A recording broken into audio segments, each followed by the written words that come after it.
আমি ডক্টর আবুল পাকির জৈনুল আবদিন আব্দুল কালাম।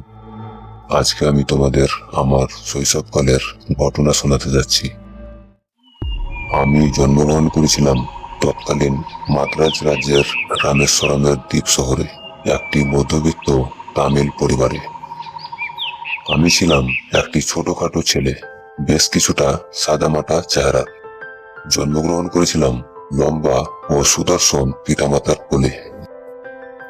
আমরা বাস করতাম আমাদের পৈতৃক বাড়িতে, যেটি নির্মিত হয়েছিল ঊনবিংশ শতকের মাঝারি সময়ে। এটা ছিল একটা সুন্দর পাকা বাড়ি, চুন সুরকি এবং ইট দিয়ে তৈরি, রামেশ্বরমের মস্কো স্ট্রিটে। আমার পিতা জৈনুল আবদিনের না ছিল অনেক পুঁথিগত বিদ্যা আর না ছিল অনেক ধন সম্পত্তি। এই অসুবিধাগুলি থাকা সত্ত্বেও তার ছিল দারুণ সহজাত জ্ঞান এবং সত্যিকারের বদান্যতা বোধ। কালাম, তুমি খেয়েছো? হ্যাঁ বাবা, এই তো খেলাম। আচ্ছা, আজ কি খেলে? ভাত, সুগন্ধি সাম্বার, আচার এবং তাজা নারকেলের চাটনি। মা কলা পাতায় খাবার দিলেন। সত্যি বলতে কলা পাতা থেকে খাওয়া খুবই সুস্বাদু। কিন্তু বাবা, কি বলো? মা কেন প্রতিদিন এতজন বহিরাগতদের খাওয়ায়? তোমার মা আসিয়াম্মা একজন সম্ভ্রান্ত মহিলা। বহিরাগতরা খুবই গরিব, তাই তোমার মা তাদের খাওয়ায়। ও, তার মানে আমার মা একজন নোবেল উইম্যান। ঠিক আছে কালাম, এখন আমাকে যেতে হবে। পাকসি লক্ষ্মণ শাস্ত্রী আমার অপেক্ষা করছেন। তার সাথে আমার অনেক আলোচনা রয়েছে। এখন আমি আসি। বাবা, কে শাস্ত্রী কাকু? তিনি রামেশ্বরম মন্দিরের প্রধান পুরোহিত এবং আমার খুব ঘনিষ্ঠ বন্ধু। একটা জিনিস আমার খুব ভালো লাগে, আমাদের এখানে হিন্দু মুসলমানদের মধ্যে কোনো ধর্মীয় বিরোধ নেই। হ্যাঁ, এটা সত্য। রামেশ্বরম তীর্থযাত্রীদের কাছে খুবই বিখ্যাত। আমাদের এলাকাটি প্রধানত মুসলিম প্রধান, তবে সেখানে অনেক হিন্দু পরিবারও রয়েছে, যারা তাদের মুসলিম প্রতিবেশীদের সাথে বন্ধুত্বপূর্ণভাবে বসবাস করে। এখানে কোনো সাম্প্রদায়িক সংঘাত নেই। বাবা, আমার তোমাকে কিছু বলার আছে।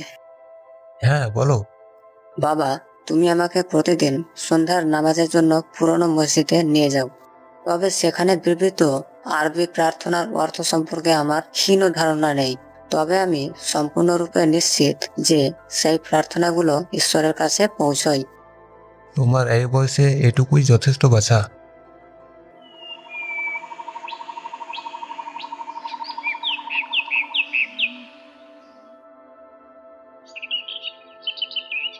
আমার বাবার কাছে প্রতিদিনই কিছু সংখ্যক লোক হাতে একটি করে বাটি নিয়ে তাদের সমস্যার কথা বলতে আসতো এবং বাবা তাদের প্রত্যেকের কথা মনোযোগ সহকারে শুনত। মহাশয়, আমার ছেলের পড়াশোনার প্রতি কোনো আগ্রহ নেই। আমার ছেলে রাতে খুব ভয় পায়। মহাশয়, আমার সংসারে অনেক অশান্তি। আপনারা আল্লাহর উপর ভরসা রাখুন, সব ঠিক হয়ে যাবে। এই বলে বাবা প্রতিটি বাটিতে আঙুল দিয়ে দোয়া পাঠ করতেন।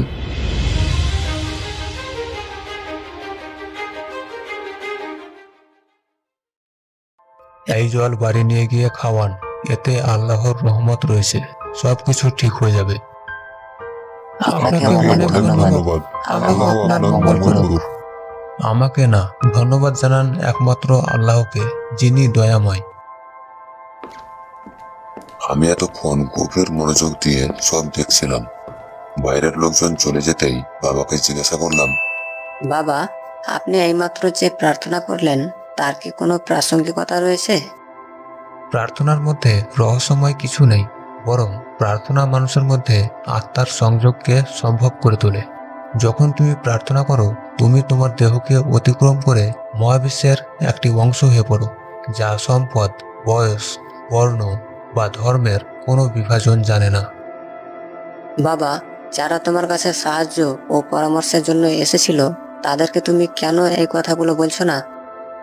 বাবা আমার কাঁধে হাত রেখে সোজা আমার চোখের দিকে তাকালেন। বেশ কিছুক্ষণ তিনি কিছু বললেন না, যেন তিনি বিচার করছিলেন আমার বুঝার ক্ষমতা কতখানি।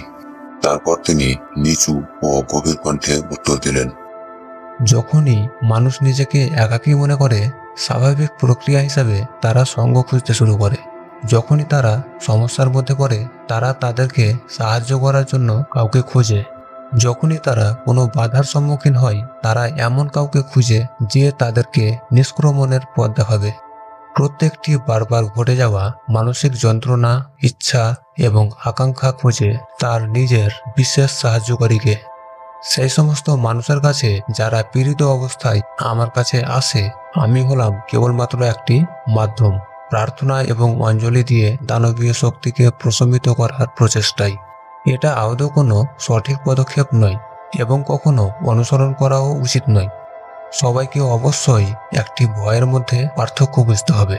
পীড়িত ভাগ্যের দৃষ্টিভঙ্গি এবং সেই দৃষ্টিভঙ্গির মধ্যে পার্থক্য, যা আমাদের সক্ষম করে তোলে আমাদের মধ্যে অন্তর্দৃষ্টির শত্রুকে খুঁজে বের করতে। বাবা, আমরা কেন বিদ্যমান এবং মানুষ কেন এত কষ্ট পাই?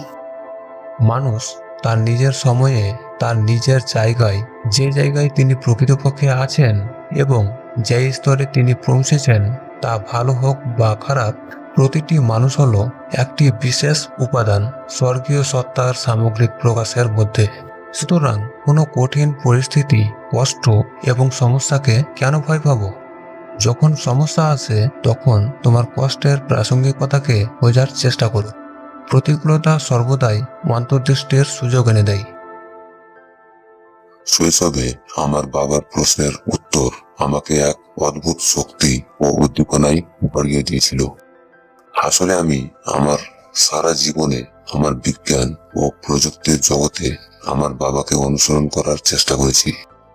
আমি আমার পিতার দ্বারা আমার কাছে প্রকাশিত মৌলিক সত্যগুলি বোঝার চেষ্টা করেছি এবং নিশ্চিত বোধ করেছি যে একটি ঐশ্বরিক শক্তি রয়েছে যা একজনকে বিভ্রান্তি, দুঃখ, বিষণ্ণতা, ব্যর্থতা থেকে তুলে আনতে পারে এবং একজনকে সত্যের জায়গায় নিয়ে যেতে পারে।